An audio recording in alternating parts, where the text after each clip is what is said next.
राजस्थान से चाहते हैं, तो यहाँ संख्या थोड़ी सी कम हो सकती है, क्योंकि आप गठबंधन में के बीच भी जो मंत्रिमंडल के कुछ पद बांटे जाने हैं, ऐसी स्थिति बिल्कुल में निजाम, राजस्थान से इस पर हम रिजल्ट भी कम विस्तार से आए। चर्चा करते रहेंगे, लेकिन इसी बीच एक फोन कॉल से जुड़ी हुई बड़ी खबर है। हरियाणा के पूर्व मुख्यमंत्री मनोहर लाल को फोन आया है। मनोहर लाल, जिन्हें कि सीएम पद से हटाकर केंद्र में लाने की एक कोशिश की गई, मनोहर लाल को केंद्र में मंत्री पद दिया जा सकता है। आपको बता दें कि वो सीएम थे हरियाणा के, लेकिन उन्हें सीएम पद से हटाया गया, उन्होंने इस्तीफा दिया और उसके बाद नायब सिंह सैनी को हरियाणा का मुख्यमंत्री बनाया गया और न केवल सांसद का टिकट दिया, बल्कि सांसद बनने के बाद अब हरियाणा के पूर्व मुख्यमंत्री मनोहर लाल, जो कि राष्ट्रीय स्वयंसेवक संघ का बैकग्राउंड रखते हैं, आरएसएस में अपनी अच्छी पकड़ रखते हैं, संघ का एक बहुत ही महत्वपूर्ण चेहरा है और हरियाणा की राजनीति में एक बहुत ही बड़ा फैक्टर रह चुके हैं, वो केंद्र में मंत्री बनाए जा सकते हैं। मनोहर लाल को फोन आया है। संघ की ओर से यह नाम सामने आने की बात सामने आ रही है कि शायद संघ ने मनोहर लाल का नाम आगे रखा हो, केंद्र में मनोहर लाल को भी मंत्री पद दिया जा सकता है। अब उन्हें राज्य मंत्री का पद दिया जाएगा या क्या पद दिया जाएगा ये नहीं कहा जा सकता, लेकिन हरियाणा में आने वाले समय में होने वाले हैं विधानसभा के चुनाव। अब विधानसभा के चुनाव से पहले अगर मनोहर लाल को मंत्री पद दिया जाता है तो निश्चित तौर पर वो हरियाणा में करेंगे ज्यादा काम और उसके बाद हो सकता है कि हरियाणा के विधानसभा चुनाव में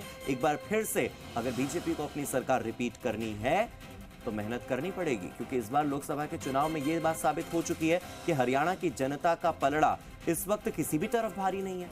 10 सीटें थी, 5-5 दोनों तरफ बढ़ गई, तो इसका मतलब ये कि अभी हरियाणा की जनता ने क्लियर मैंडेट दिया नहीं है, वो किसी भी तरफ झुक सकती है।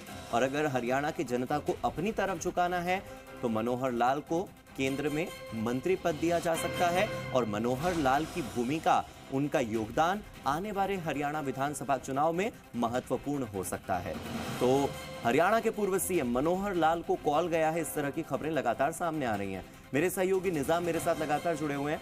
निजाम, आप अपनी बात पूरी कीजिए। सवाल मेरा आपसे यही था कि जो अभी शुरुआती चरण में मंत्री पद दिए जा रहे हैं, हो सकता है कि राजस्थान के जिस तरह से नतीजे आए हैं, 11 सीटें गंवा दी है बीजेपी ने, तो ऐसे में कम मंत्री बनाए जाएं और जब मंत्रिमंडल विस्तार हो 8-9 महीने बाद तब और लोगों को जोड़ा जाए। तो लगातार इस विषय पर हम चर्चा कर ही रहे थे। इसी बीच अचानक से ये खबर आई कि मनोहर लाल को भी कॉल गया है।